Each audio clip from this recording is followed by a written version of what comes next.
Friends, ഈ ചക്കയും മാങ്ങേൻ്റെയും season തുടങ്ങിയാൽ പിന്നെ ഇതിൻ്റെ ഒരു ആറാട്ട് തന്നെയായിരിക്കും. നാട്ടിൽ പോലെ തന്നെ ഇവിടെയും ചക്കയും മാങ്ങയൊക്കെ ഇഷ്ടം പോലെ ഉണ്ട് കേട്ടോ. ഞങ്ങൾ ചെറുപ്പകാലത്ത് മാത്രമല്ല ഇപ്പോഴും ആണെങ്കിലും കസിൻസൊക്കെ കൂടുമ്പോൾ ഫ്രണ്ട്സൊക്കെ കൂടുമ്പോൾ ഈ ഒരു സീസൺ ടൈമിൽ ഞങ്ങൾ പച്ചമാങ്ങ ഇടുന്നെങ്കിലൊക്കെ പറിച്ചുകൊണ്ട് വന്ന് ഇതുപോലെ ഉപ്പും മുളകും അതിൻ്റെ മേലിങ്ങനെ വെളിച്ചെണ്ണ ഒഴിച്ച് നന്നായിട്ട് കൈകൊണ്ട് ഇങ്ങനെ കുഴച്ചെടുക്കും. കൈകൊണ്ട് തന്നെ കുഴക്കണേ, അപ്പോഴാണ് ആ ടേസ്റ്റ് വരുന്നത്.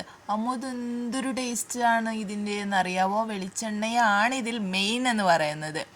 ഇപ്പം പണ്ടത്തെ പോലെയൊന്നും തിന്നാനാവുന്നില്ല. തള്ള വൈബ് കുറച്ച് കൂടിയോ എന്നൊരു ഡൗട്ടുണ്ട്. പണ്ട് അമ്മ ഞങ്ങൾ തിന്നും ഒരു പീസ് എടുത്തിട്ട് അയ്യോ പല്ല് പുളിക്കും, നിങ്ങൾക്കൊന്നും പുളിക്കുന്നോ ഇല്ലടോ എന്ന് ചോദിക്കും. അതേ സെയിം സിറ്റുവേഷനാണ്. എന്നാലും ഞാൻ മാക്സിമം അഡ്ജസ്റ്റ് ചെയ്ത് കഴിക്കുന്നുണ്ട്.